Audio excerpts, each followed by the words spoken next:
Everyone, कैसे हैं आप सब। मैं हूं अभी Gauri and you are watching back to Torah. तो ये हैं हमारे कुछ प्रीवियस रिकॉर्डेड लेक्चर्स में से कुछ शॉर्ट क्लिप। तो आइए आज की वीडियो देखते हैं। सूरत हाल कुछ ऐसी बन गई है कि उनको वहां जो है ना उस तरफ को सफर करना पड़ रहा।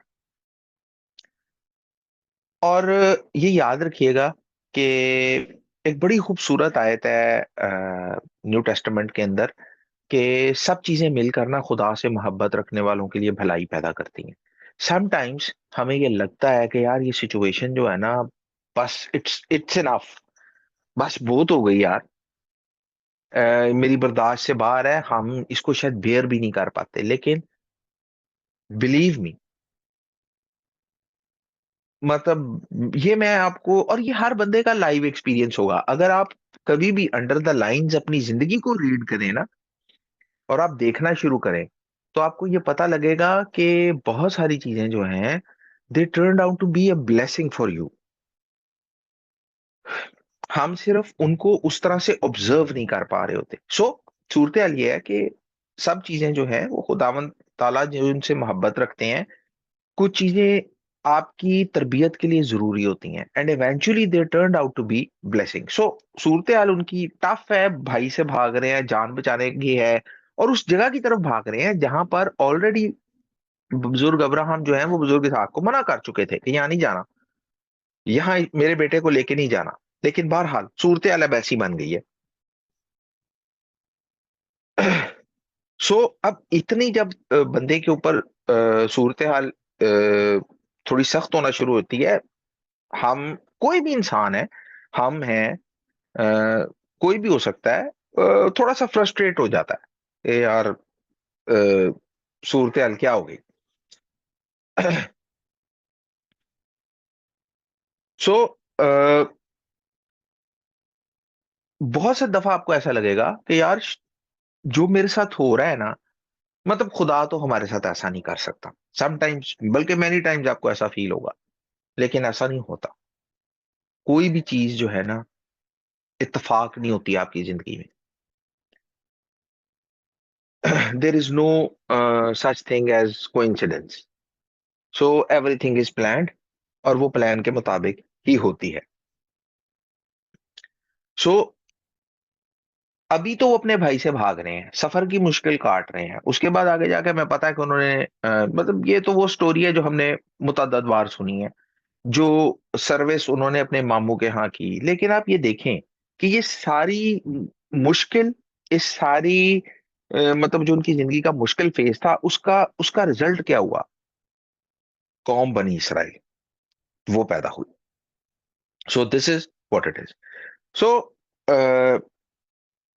आगे बढ़ते हुए पारशा में सूरत हाल ये है कि वो एक जगह पहुंचते हैं।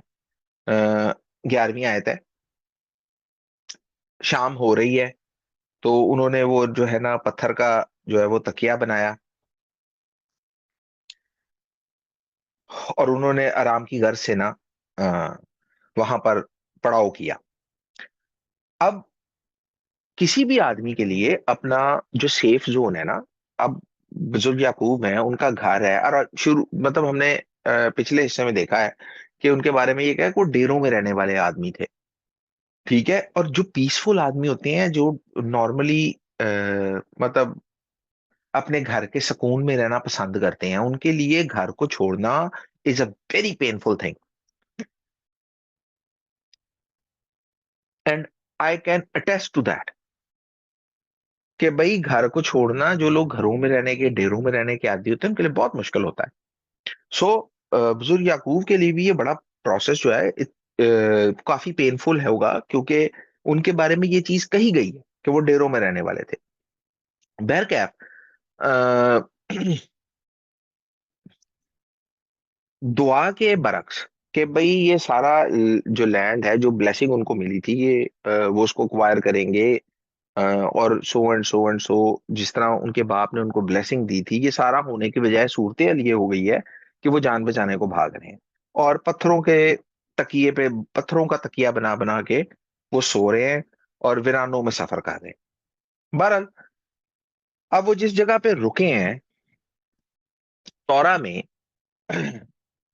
उसको उस जगह को द प्लेस कहा गया है, वो जगह कहा गया है, और इब्रानी में उसको हामाकूम कहा गया है। राशि जो है, रबी राशि जो है, वो इसकी तफसीर करते हुए इस जगह को ना मूरिया का पहाड़ कहते हैं।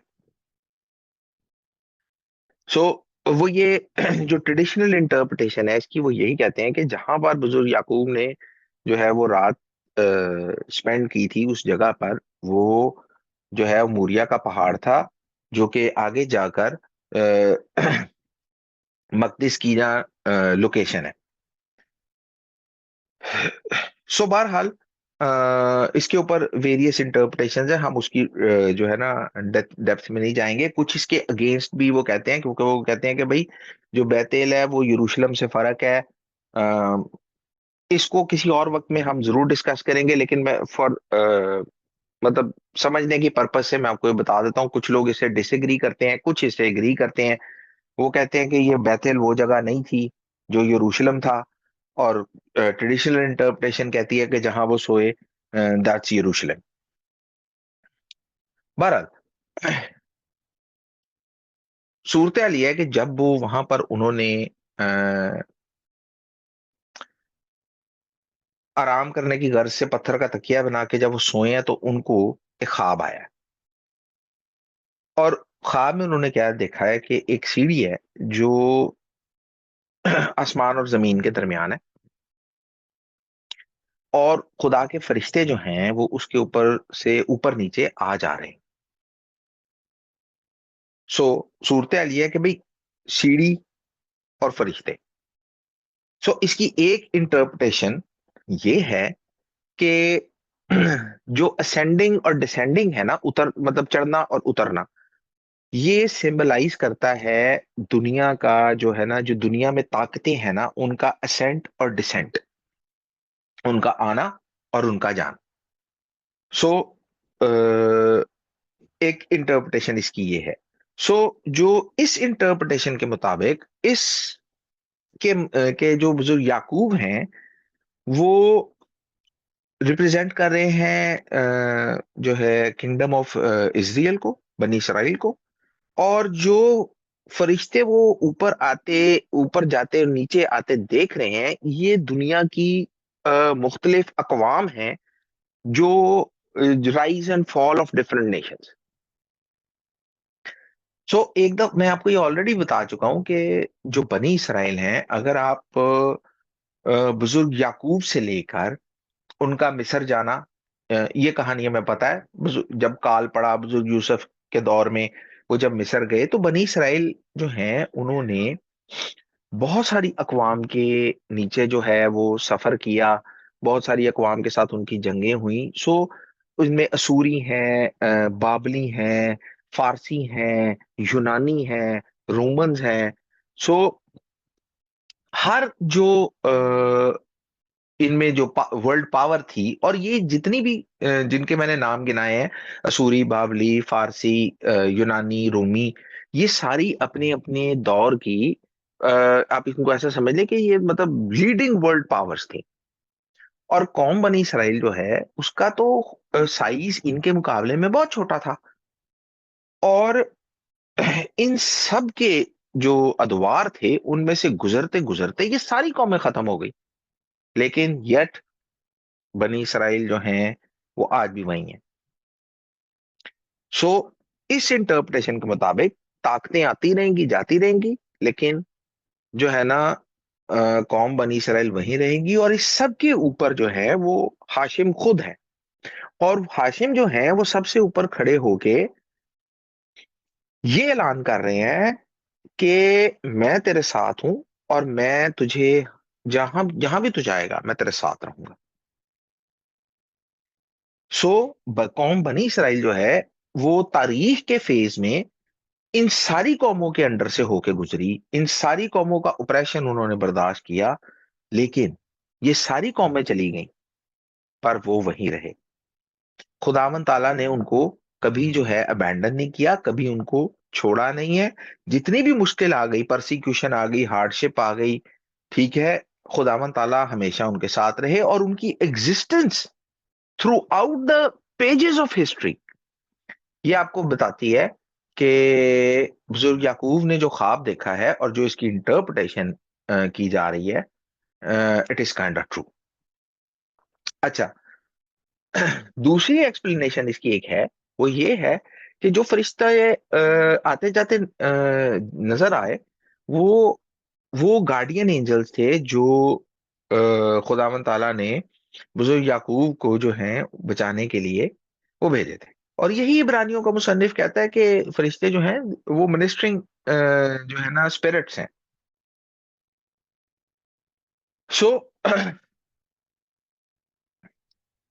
बाइबल मुकद्दस में हमें जो है वजाहत इसकी ऐसे ही मिलती है कि खुदावन ताला जो है वो अपने फरिश्तगान को अपने लोगों की मदद करने के लिए भेजते हैं। और जैसे कि हमें आगे जब बइज़रत हाशिम खुदावन ताला की मोहब्बत शफकत की बदौलत हम अगले हिस्सों तक जाएंगे, तो खरूज में जाके हमें यह पता लगेगा। अ, इस बात का तो हम सबको ही पता है।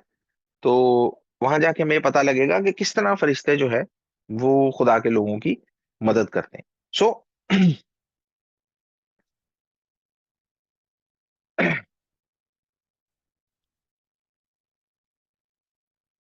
ये दो इंटरप्रिटेशन हैं कि फरिश्ते जो हैं वो आ रहे हैं और मतलब ऊपर जा रहे हैं और नीचे आ रहे हैं।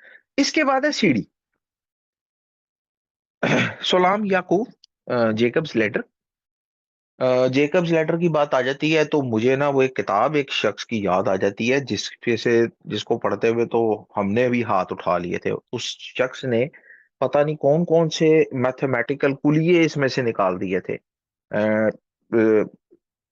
यकीन यकीन करें कि वो किताब जो है ना वो हमारी पढ़ने से ना बाहर की किताब थी, लेकिन येट ये हमने देखा है, हमने मेरी नजरों के सामने से वो गुजरी है।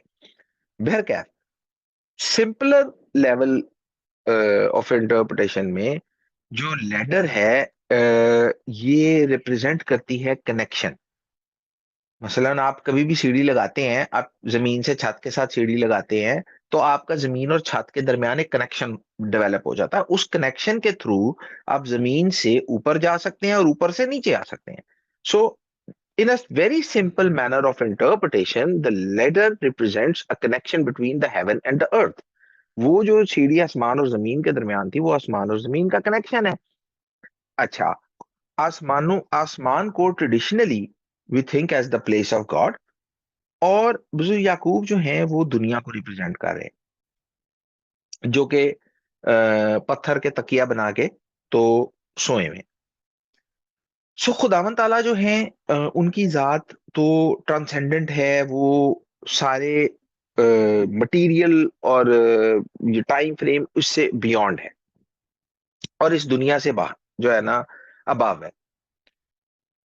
सो एक ह्यूमन पर्सपेक्टिव में खुदावन ताला जो हैं ये तो वो तो इनएक्सेसिबल है और अनरीचेबल है।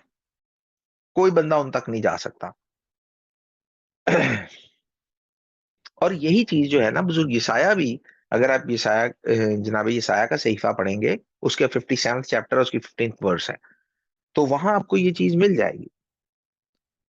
खुदावन ताला जो है वो हमेशा हमेशा के लिए जो है वो जिंदा है, और उनका नाम भी मुकद्दस है, जो कि मतलब ही ही dwells on a very high plane, जहां तक किसी की रसाई नहीं होती।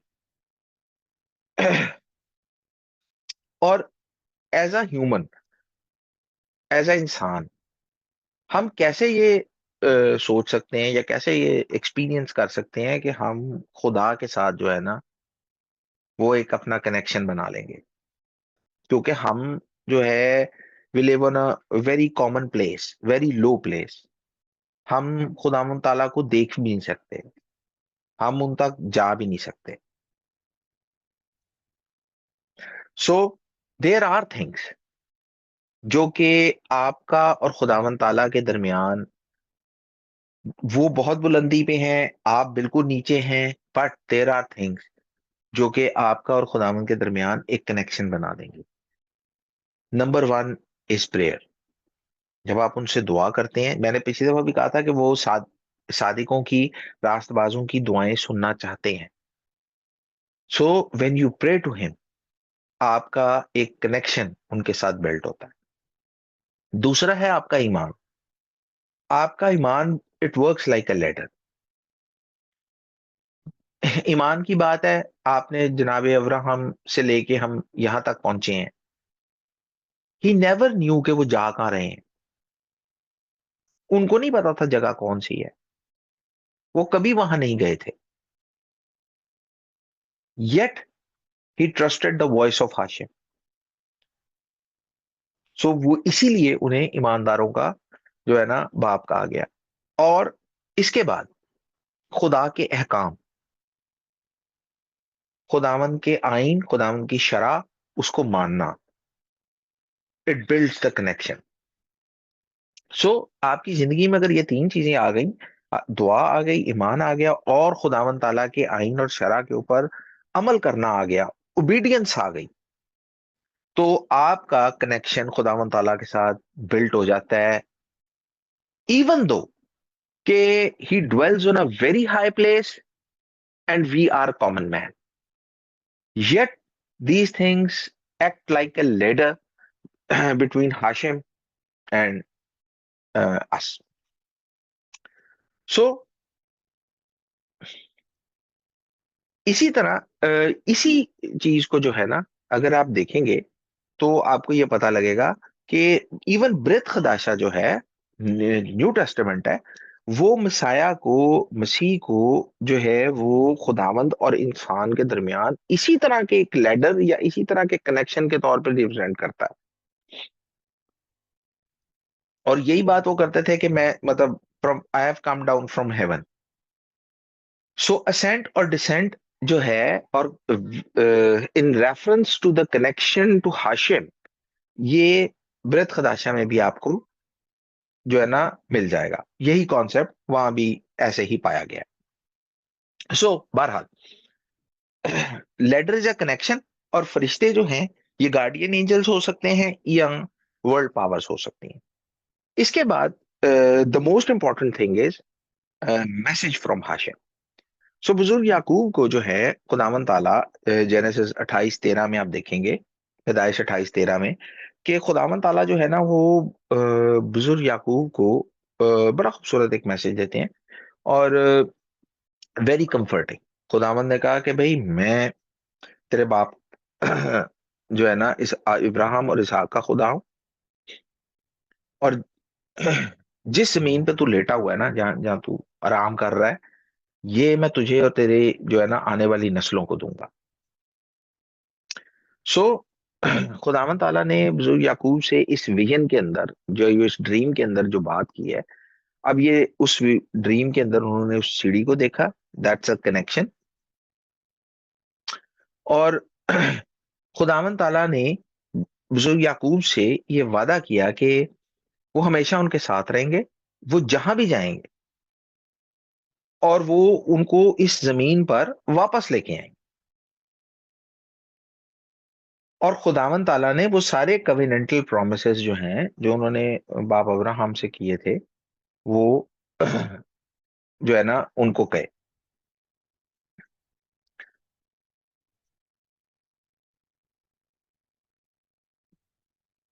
सो जब ये सारी चीजें हो रही हैं और सब उनके ऊपर ये गुजर रहा है, तो देखा कि वो खौफजदा हुए, जो कि बनता है। मैंने कहा ये ऐसी हैबतनाक जगह है, ये खुदा के घर और आस्ताने के अलावा जो है ना ये कुछ नहीं होगी। यहाँ पर जो उन्होंने देखा, जो उन्होंने महसूस किया, जो उनको बताया गया, उन्होंने इसकी बड़ी अच्छी डेफिनेशन की। सो बुजुर्ग याकूब अपने ख्वाब से उठे, और जो है ही वॉज फ्राइटेंड। उन्होंने ख्वाब में अपने विजन के अंदर ये खुदावन ताला का दीदार किया, और ये चीज ने उनको मतलब काफी जो है ना झिझोड़ के रखा। खुदावन ताला एक मेहरबान बाप है, ये हमें पता है। लेकिन ये याद रखें कि वो इस सारी कायनात के खुदा हैं। और सम many times experiencing such kind of a vision is very terrifying, जिसकी मुतअद्दिद मिसालें हमें इवन तौरा में जो है वो मिल जाती। सो इसकी एक मिसाल ले लेते हैं। वो आपको ये पता है कि टाइगर्स जो हैं, it's quite a terrifying animal. हमने शायद पिंजरों में देखे हैं। और मुझे तो आज भी नहीं भूलता। मैं और गौरी साहब थे गालिबन, और हम ना पिंजरे के खड़े हुए थे। जू गए हम, तो हम खड़े हुए थे। तो गौरी साहब, आपको याद होगा वो जब शेर दहाड़ा था। आप यकीन करें, हम पिंजरे के दूसरी तरफ वो जब, अच्छा वो एकदम साइलेंट खड़ा था और वो देख रहा था हमें। लेकिन वो जब एकदम उसने रोर किया ना, तो जितने लोग वहां खड़े थे, वो आप यकीन करें वो सारे स्टेप बैक हो गए थे। और महसूस करें कि वो अगर जंगला दरमियान में ना होता, तो हमें ये आइडिया है कि टाइगर्स या लायंस जो हैं, दे आर वेरी टेरिफाइंग। लेकिन आप ये इमेजिन करें कि you are in a jungle and आपको एक्सपीरियंस हुआ कि you are been stalked by a tiger. आप उसका शिकार हैं। वो जो फीलिंग है ना, वो आप वैसे नहीं ले सकते। थ्योरेटिकली आपको ये आइडिया होगा कि टाइगर्स जो हैं वो बड़े खौफनाक हैं, लेकिन वो वाला जो एक्सपीरियंस है ना, वो आप वैसे नहीं ले सकते। खैर, नॉनदलेस, सो खुदावन ताला के साथ जो एक्सपीरियंस जब किसी को होता है, सो ओनली ही और शी कैन टेल कि उस एक्सपीरियंस की का जो फीलिंग है वो क्या है। हम थ्योरेटिकली इसको जान सकते हैं कि मैं क्या हो सकता है, लेकिन हमें जब तक वो एक्सपीरियंस नहीं होता, हम उसको उसको पूरे उसको ना उसके अपने फुल उसके अंदर नहीं जान सकते। बहरहाल, जब बुजुर्ग याकूब उठे, तो जब उठते ही वॉज अफ्रेड, और उन्होंने ये चीज डिक्लेयर की कि ये जगह जो है ना, इट्स अ फियरफुल प्लेस, और ये खुदा के घर के अलावा और कोई जगह नहीं होगी। सो इब्रानी में जो घर के लिए लफ्ज है वो बैत है। और खुदावंद तआला के लिए लफ्ज हम एलोहीम यूज करते हैं। एलोहीम इन शॉर्टर फॉर्म जब यूज करता हो, एल यूज होता है, तो he named the place Bethel, the house of God.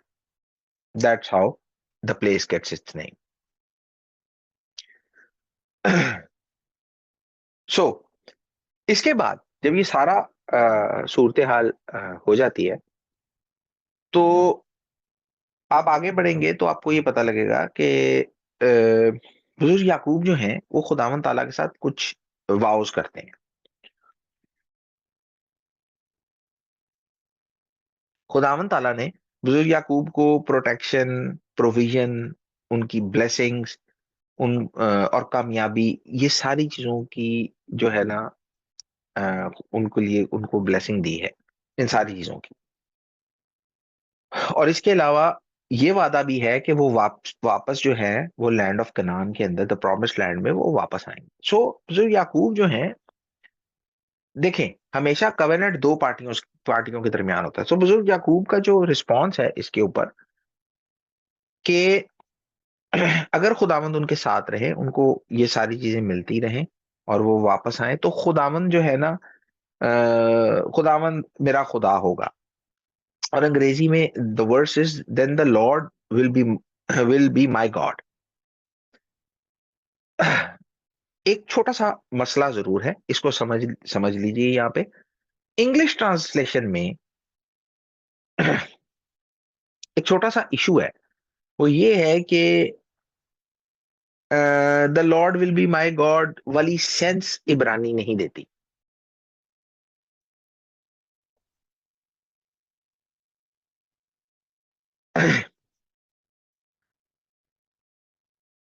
अब इसको एक्सप्लेन करना जो है ना, it's kind of difficult for me. आप इसको अंग्रेजी में या इसको ऐसे पढ़ते हैं ना, तो it's kind of a feeling के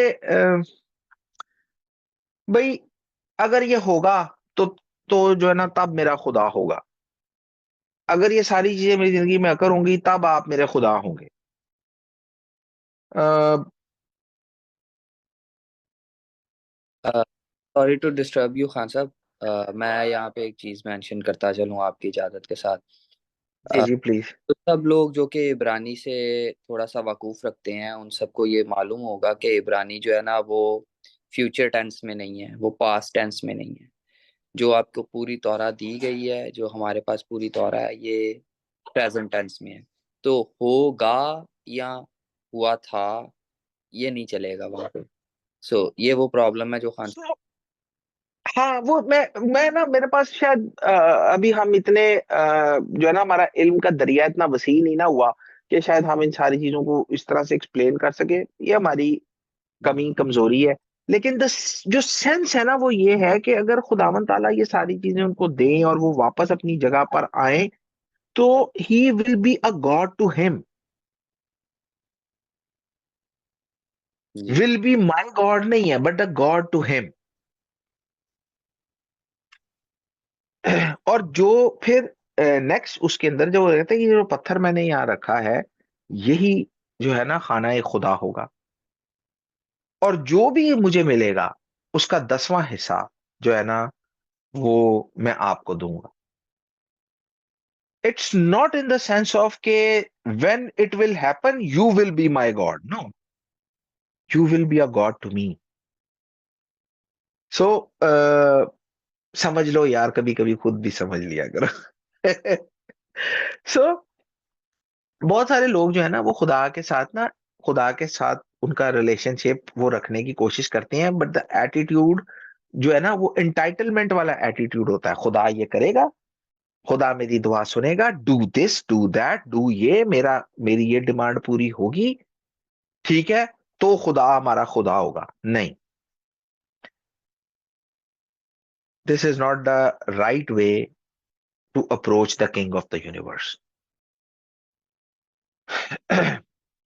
आप ऐसे सोच लें, हमारी वैसे खुदावंत के सामने हमारी औकात तो भिखारियों जैसी भी नहीं है, लेकिन आप सोचे को कि भिखारी हो जो किसी जगह पे जो है ना बादशाह को ये कहे अगर तू मुझे वो सब कुछ दे जो मुझे चाहिए तो फिर मैं मंजूर करूंगा कि तू मेरा बादशाह है, I will allow you to be my king. अगर मुझे ये सारी चीजें मिलेंगी, किंग विल बी किंग, ये उसके कहने से कुछ नहीं होगा।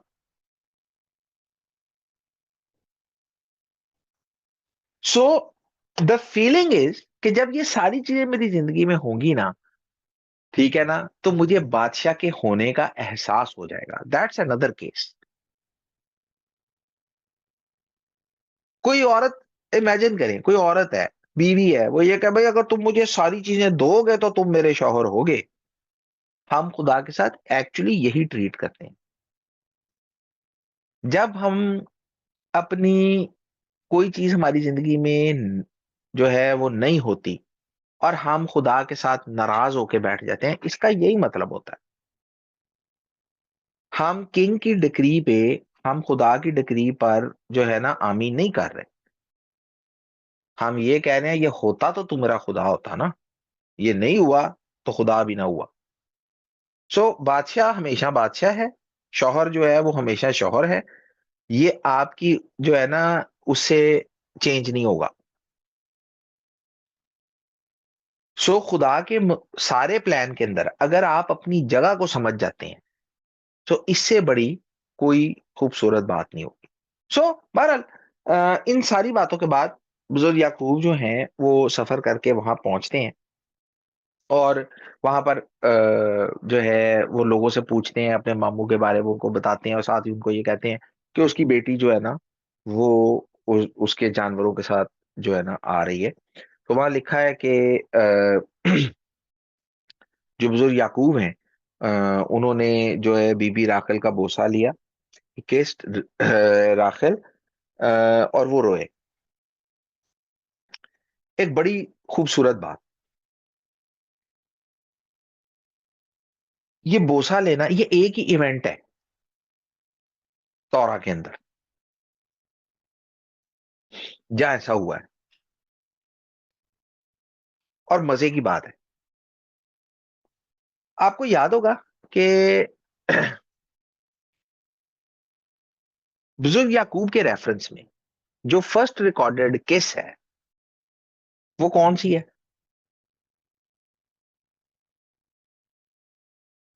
हाँ हाँ, सही सोच रहे हैं गौरी साहब, आप आपके एक्सप्रेशन बिल्कुल सही है। जब उनके बाप ने कहा था तू मेरे करीब आ, ठीक है ना? सो इन जनरल सेंस मैं कोई इन डेप्थ बात नहीं कर रहा, in general sense that was the case of deceit. क्योंकि जो वो हो रहा था ऑन मतलब फेस वैल्यू पे वो वो नहीं था।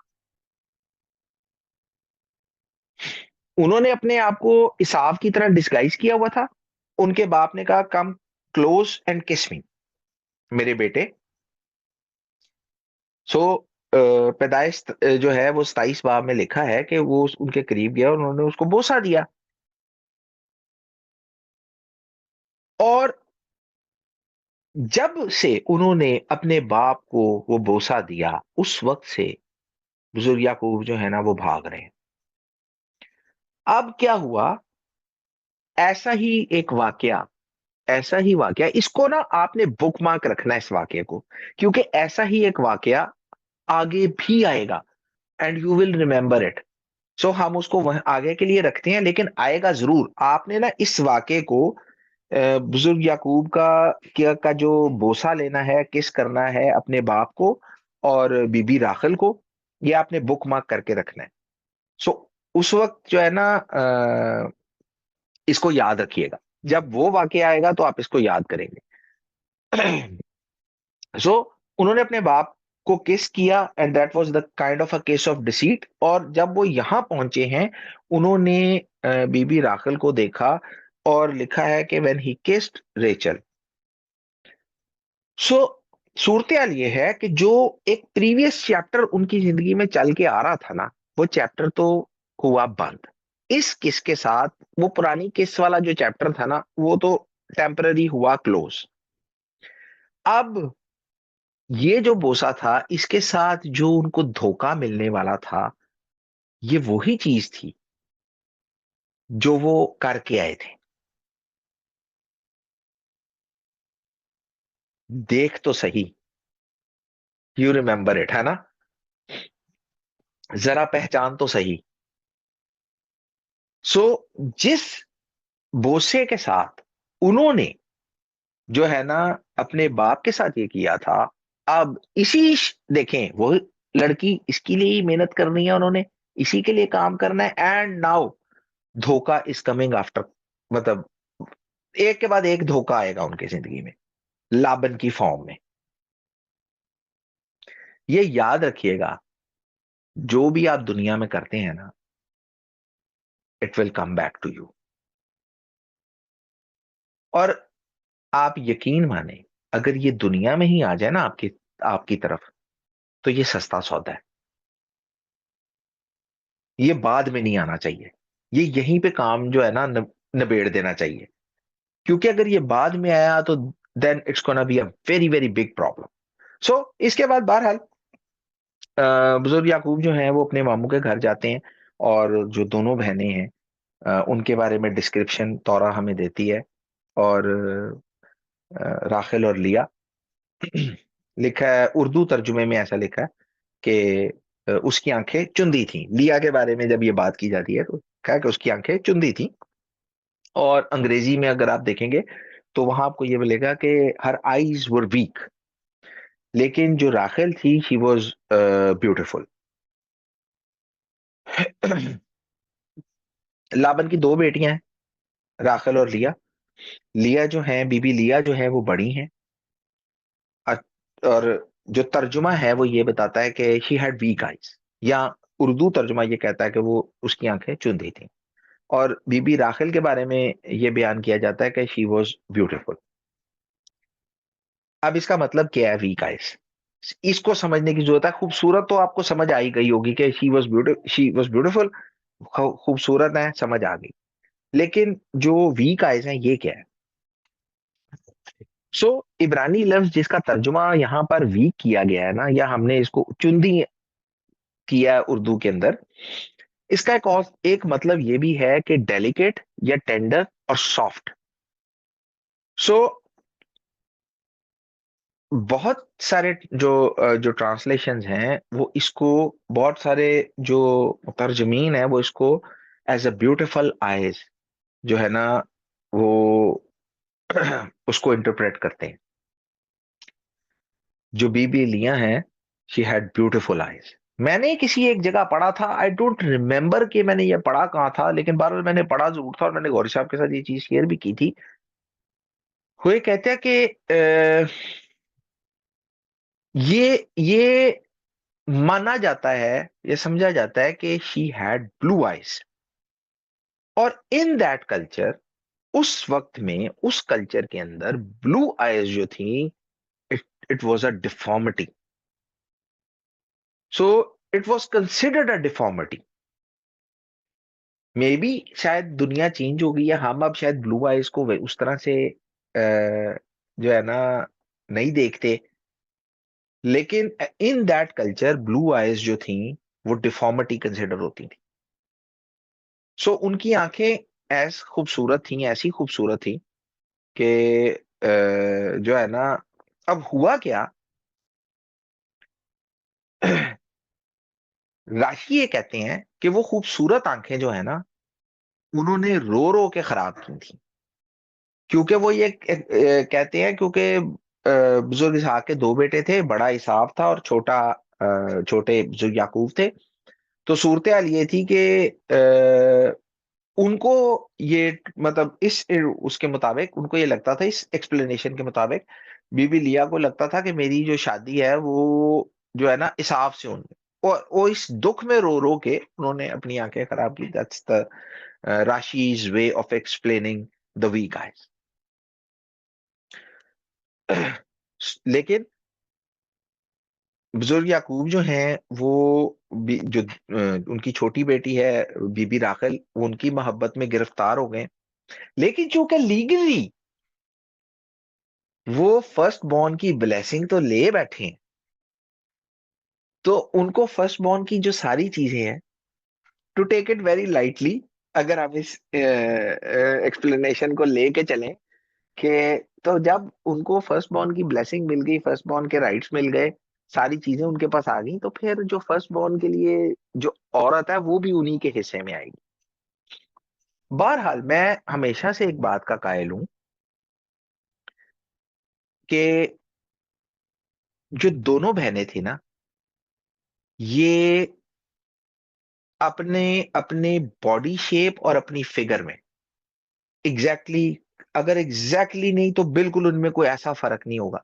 ऐसा कभी नहीं हो सकता। ऐसा, देखें, ये कहानी में पता है, ठीक है ना, मैं इसको कोई इतनी इन डेप्थ में नहीं जाऊंगा। उन्होंने शादी करनी चाहिए बीबी राखिल के लिए, 7 साल उनके लिए उन्होंने मेहनत मजदूरी की। 7 साल के बाद जब उनका वक्त आया, तो लाबन ने किया ये कि बड़ी को भेज दिया, छोटी को रहने दिया। और मुझे एक बात बताएं,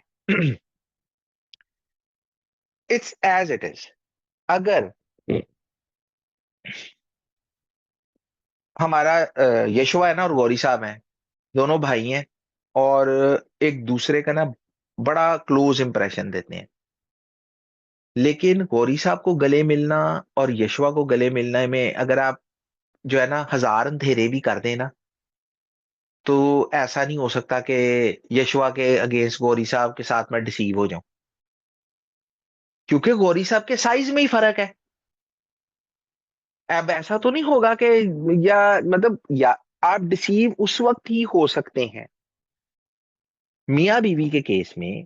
आपकी बीवी जो है आपको डिसीव कर दिया है, ठीक है, चलो जी, आपने ये मान लिया कि बैक इन डेज हमारे पास वो इतने रिसोर्सेज नहीं थे, बत्तियां बुत्तियां नहीं थी, सब अंधेरा हो गया, उनको नहीं पता लगा। लेकिन मुझे एक बात बताएं, अगर आप, if you hug a woman weighing 55 kg and you hug a woman weighing 70 kg, आपको नहीं पता लगेगा?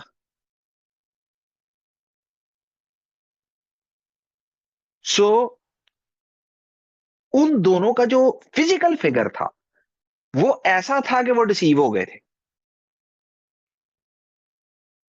उनको आइडिया ही नहीं हुआ जब तक कि सूरज नहीं आया। एंड स्टिल आज भी जो ऑर्थोडॉक्स कम्युनिटीज हैं उसके अंदर दूल्हा वेल उठा के ना दुल्हन को वो देखता है, इसी चीज को मद्देनजर रखते हुए।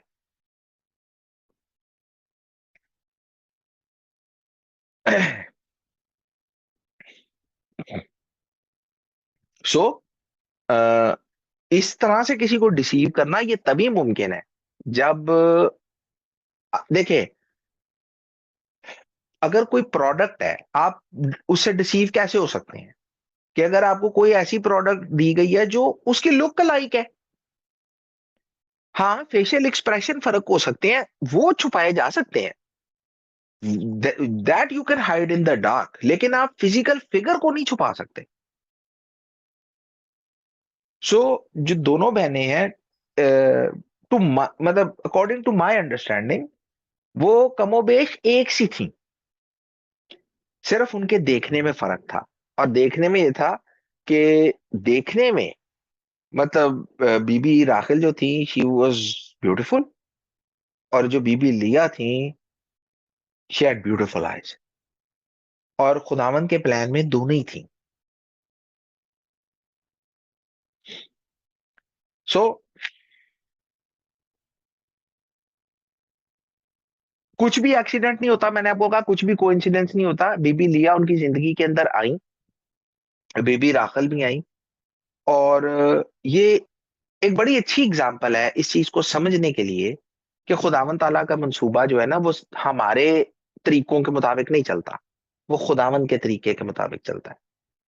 सो खुदावन के तरीके के मुताबिक ये वो उनकी जिंदगी में आई, and the birth of the nation of Israel का जो प्रोसेस था वो वहां से स्टार्ट हो गया।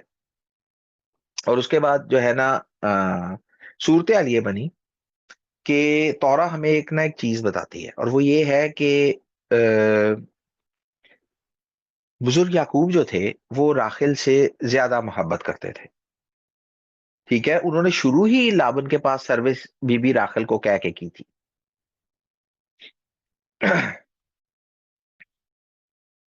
सो अब तौरा में ये बताती है कि मोहब्बत तो करते थे, लेकिन तौरा में ये लिखा है कि जब खुदावन ने देखा ना कि जो है ना राखिल से मोहब्बत की गई और लिया से नफरत, तो उन्होंने बीबी लिया को तो इस लायक किया कि उनके बच्चे हों, पर बीबी राखिल जो थी ना वो बांझ थी।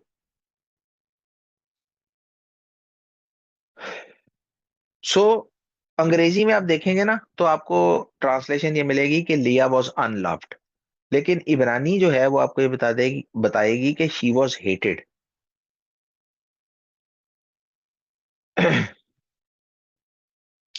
सो अब आप ये भी सोच सकते हैं कि यार आप एक बीवी से नफरत कर रहे हैं, मतलब नफरत इन आर सेंस हम जिस तरह से नफरत को या हेट को परसीव करते हैं, पर यार एक नफरत आप कर रहे हैं, अच्छी नफरत कर रहे हैं, आपके 6 बेटे हैं भाई औरत से, ये कौन सी नफरत है भाई?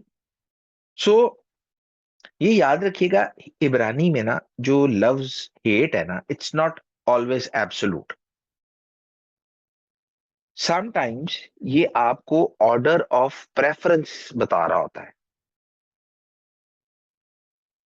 Order of preference. ठीक है ना? सो मैंने याकूब से मोहब्बत की, इसाफ से नफरत, याद है किसी को? बड़ा क्लासिकल रेफरेंस है, और लोग इसको इंटरप्रेट करते हैं in a very different sense.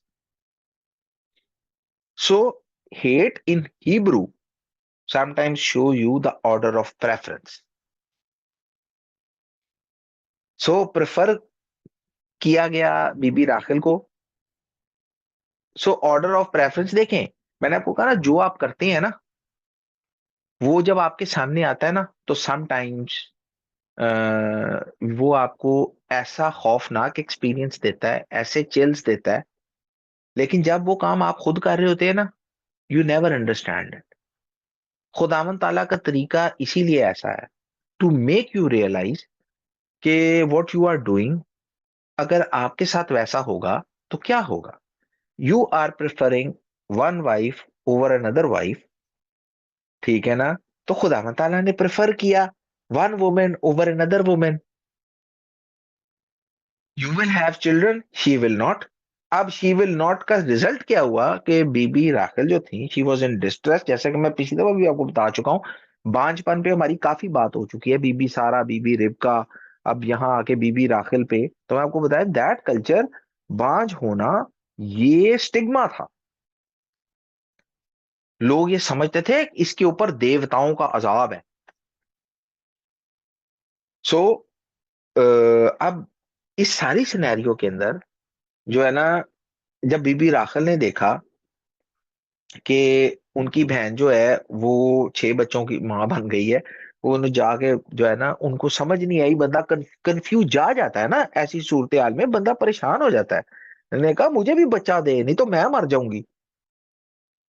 ये एक ऐसा पॉइंट है जहां पर हमें ये पता लगा कि इन सारे सिनेरियो बुजुर्ग याकूब ने लाबन के धोखे बर्दाश्त किए, बुजुर्ग याकूब ने मुसीबतें बर्दाश्त की। बुजुर्ग याकूब खुद कहते हैं कि मैं सर्दी गर्मी मेरे पे पड़ती रही है, सारी चीजें बर्दाश्त की हैं। दिस इज वन टाइम जब आपको ये पता लगेगा कि बुजुर्ग याकूब जो है ना, वो बीबी राखिल से खफा हो गए।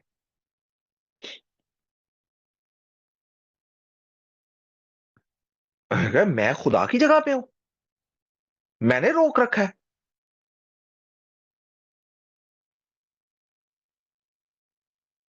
मैंने कहा मुझे बच्चा दे, नहीं तो मैं मर जाऊंगी।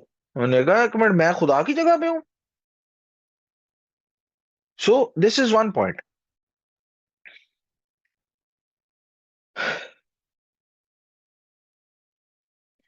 और इसके बाद जो है ना, जो स्टोरी है वो अनफोल्ड होती है कि जो रेजोल्यूशन था इस सारे मसले का, ये वही था जो उस कल्चर के अंदर मौजूद था। वहां पे मयूब नहीं समझा जाता था इस चीज को। जो है ना, हम में भी शायद modern women they are unable to understand it. Even modern man, they are unable to understand it. बहरहाल, जो इसको समझ में आए वो समझ जाए। सोल्यूशन उन्होंने उसका भी वही निकाला जो बीबी सारा ने बुजुर्ग अब्राहम के साथ निकाला था। ये मेरी लौंडी पकड़, इससे मेरा घर आबाद हो। क्योंकि उनका पूरा कल्चर एक डिफरेंट जो है ना अप्रोच के ऊपर चलता था, हमारा वैसा नहीं चलता है, इसलिए हम इस चीज को उस तरह से अंडरस्टैंड नहीं कर पाते। सो सूरत हाल ये हुआ, सूरत हाल ये है कि जो तौरा जो है वो बुजुर्ग याकूब के सारे खानदान के बारे में ये बताती है। और खुदावंद ताला ने इवेंचुअली जो है वो बीबी राखिल पे जो है वो रहम किया, और उनका भी जो है वो भी माँ बन पाई। खुदावंद ताला, क्योंकि पेट का फल खुदा की तरफ से अजर है। सो खुदावंद ताला ने कौम बनी इसराइल का आगाज करना था तो ये हो नहीं सकता था, बट लेसन जो है वो सीख लिया गया था। जो लेसन खुदावंद सिखाना चाहते थे वो सीख लिया गया था। अच्छा, एक बहुत इंपॉर्टेंट चीज मैं जरूर यहाँ डिस्कस करना चाहूंगा, वो ये है कि बीबी लिया ने अपने बच्चों के नाम रखे, और वो नाम जब आप पढ़ रहे थे होंगे तो आपको एक स्पेसिफिक चीज का एहसास होगा कि वो नाम किसी वजह से रखे गए थे। मैं हमेशा से ये कहता हूं कि नाम वो चीज है जो किसी भी पेरेंट की तरफ से अपने बच्चे को पहला गिफ्ट होता है। और हमारे यहाँ प्रॉब्लम ये है, मैं इसको प्रॉब्लम ही कहूंगा, हमारे यहाँ प्रॉब्लम ये है कि हम लोगों से नाम पूछ पूछ के दो बच्चों का नाम रख रहे होते हैं। और नाम वो चीज है जो आप सबसे पहले अपने बच्चे को गिफ्ट देते हैं। और आपने अपने बच्चे को क्या गिफ्ट देना है ये मुझे मल्लेदार बताएगा। सो मेरे लिए ये शायद एक बड़ी प्रॉब्लमेटिक चीज है। हाँ, सजेशन मांगना कोई बुरी बात नहीं है, ठीक है, सजेशंस आप ले सकते हैं, लेकिन प्रॉब्लम ये है, एक और प्रॉब्लम है इसमें, सजेशन में भी एक प्रॉब्लम है। इब्रानी में नाम जो है ना, ये कुछ और चीज सिंबलाइज करते हैं। जब बीबी लिया ने उनके अपने बच्चों के नाम रखने शुरू किए तो उसके पीछे कोई ना कोई मकसद था। आप ये जरूर पढ़िएगा, मकसद भी वहां बयान किया गया है, कोई कोई हिडन चीज नहीं है। जब आप रखेंगे, उन्होंने अपने बच्चों के नाम रखने शुरू किए। सबसे पहले रूबेन है, और रूबेन के लिए मैं आपको शॉर्ट एक्सप्लेनेशन दे देता हूँ। रूबेन लव्स रा और बेन, ठीक है, देखना और बेटा, और वहां पे लिखा देख ये बेटा। सो शी बिलीव्ड, बीबी लिया जो थी, शी बिलीव्ड कि खुदावंद ने उनके दुख पे नजर की है और उनके ऊपर रहम किया है और उनको जो है ना बेटा दिया है, जिसकी वजह से जो है ना उनको उनके शौहर की कुर्बत हासिल होगी। सो इसी तरह बाकी जो नाम है, आप जब वहां पे पढ़ेंगे आपको पता लगेगा नाम के पीछे एक एक मकसद होता है। आपने किसी का नाम रखा है, उसके पीछे कोई मकसद होना चाहिए। हमने बच्चों के ऐसे ऐसे नाम रखे होते हैं और हमने उनका एनवायरनमेंट उसके एग्जैक्ट ऑपोजिट रखा होता है। सो बच्चे का नाम हमने मिकाएल रखा होता है, God like. Who is God like या गॉड लाइक। हमारे घर का एनवायरनमेंट टोटल शैतान शैतान शैतान वाला होता है। और जब ये सारी चीजें स्पिरिचुअल फॉर्म में कन्फ्लिक्ट करती हैं, स्पिरिचुअल रैलम में कन्फ्लिक्ट करती हैं, तो इसका असर जो है ना, नाम का असर होता है आपकी शख्सियत के ऊपर।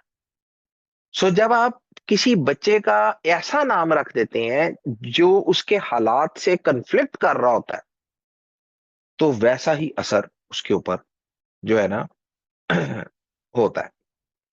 सो ये आप पढ़े, आपको इस चीज में जो है वो आपको मजा आएगा कि ना उन्होंने क्या सोच के अपने बच्चों के नाम रखे थे। और इस पोर्शन के अंदर 11 बेटों के आपको नाम मिलेंगे।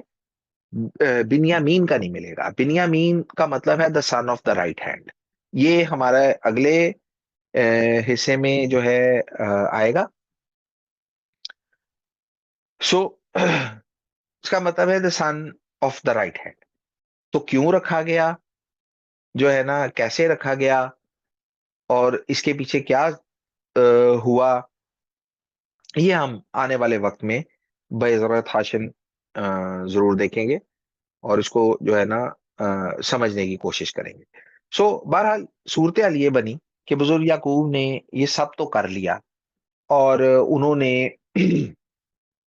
जो है ना लाबन को कहा जी मैं 7 साल करूंगा। लेकिन लाबन ने कहा जी अच्छा एक पहली बड़ी बेटी दे दी, उसके बाद ने कहा छोटी भी दूंगा लेकिन 7 साल और काम करना पड़ेगा। बुजुर्ग याकूब ने 7 साल मजीद 14 साल उन्होंने उसके पास वो दोनों खवातीन के लिए, that's what men do. And sometimes that's the thing women don't realise. अभी देखें, ही वॉज हेटेड, लिखा है कि उसे नफरत की गई।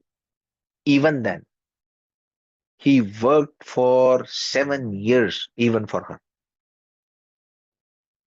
सो दैट्स व्हाट मेन डू।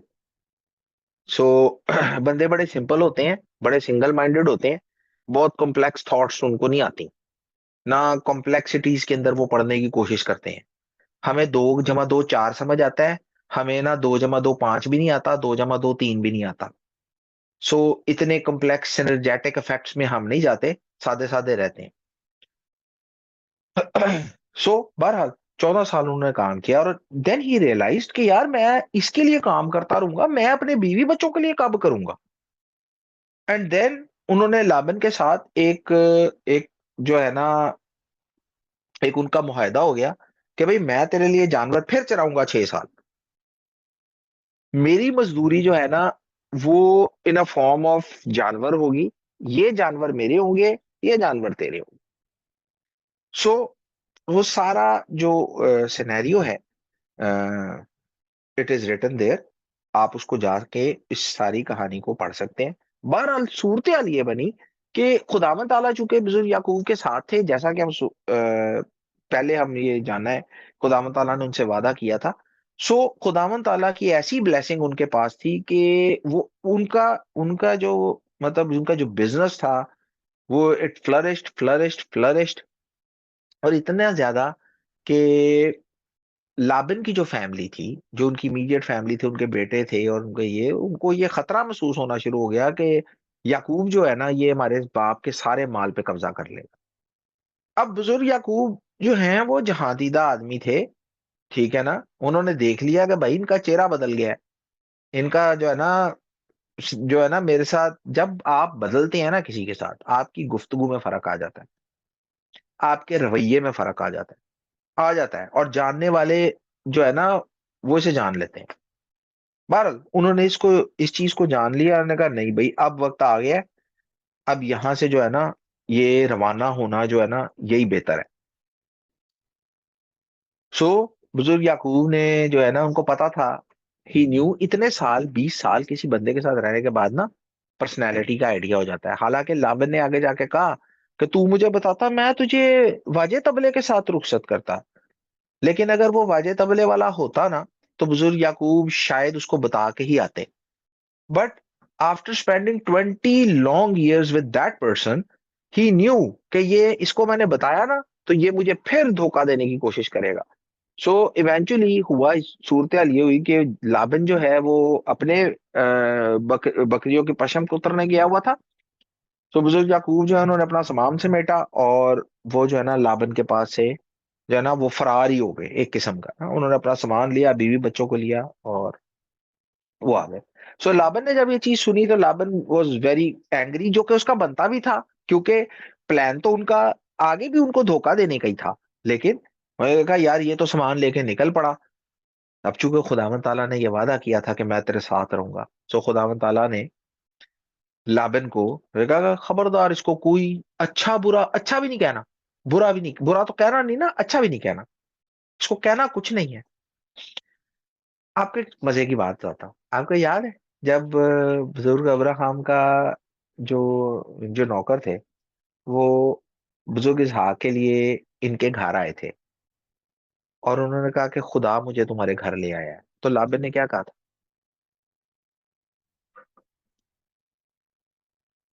किसी को याद है?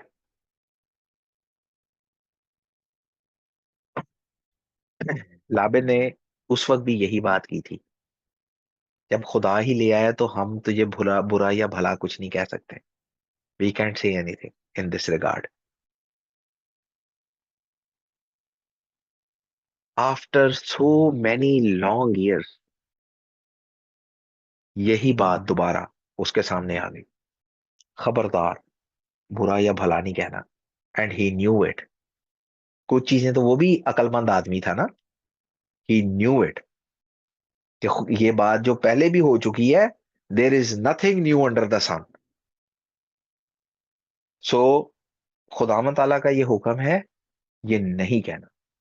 सो उन्होंने, बुजुर्ग याकूब ने और लाबन ने आपस में ट्रीटी की कि भाई जरर पहुंचाने के लिए, किसी को डैमेज करने के लिए, एक तो तू मेरी बेटियों के अलावा बीवियां नहीं और करेगा, ठीक है ना। He was a very good father इस मामले में। हम तो अपनी लड़कियों के रिश्ते करते हुए लड़कियों को डबो देते हैं, अपनी तरह से हम यही कहते हैं, but he was a very good father. उसने सिक्योर किया अपनी बेटियों का फ्यूचर। आप जाके पढ़िए, लिखा है, मैंने कहा तू और बीवियां नहीं करेगा। और फिर उसने अपने बेटों को सिक्योर किया, उन्होंने कहा कि जरूर पहुंचाने के लिए तू ये हद से इधर पार नहीं आएगा। He was a wise man. मैं आपको ये बताऊं, धोखा देना भी बेवकूफ आदमी का काम नहीं है, धोखा भी अक्लमंद आदमी ही दे सकता है। बेवकूफ आदमी किसी को धोखा भी नहीं दे सकता। धोखा देने के लिए जो अकल रिक्वायर्ड होती है, जो कनिंगनेस रिक्वायर्ड होती है, वो बेवकूफ आदमी में नहीं होती। सो ये सारे सिनेरियो के बाद बुजुर्ग याकूब जो हैं वो इवेंचुअली अपनी सारी फैमिली और उस सारे माल को लेके इवेंचुअली वो जो है ना ही इज रिटर्निंग। सो इसके बाद उनके साथ क्या हुआ, बेजरत हाशिम खुदा ताला की मेहरबानी रही, तो हम जरूर आने वाले हिस्से के अंदर इसको सीखने की कोशिश करेंगे। बारी ताला आप सबके साथ हो। May Hashem bless you and keep you all. Baruch Hashem ji. Baruch Hashem. Amén. Amen. Baruch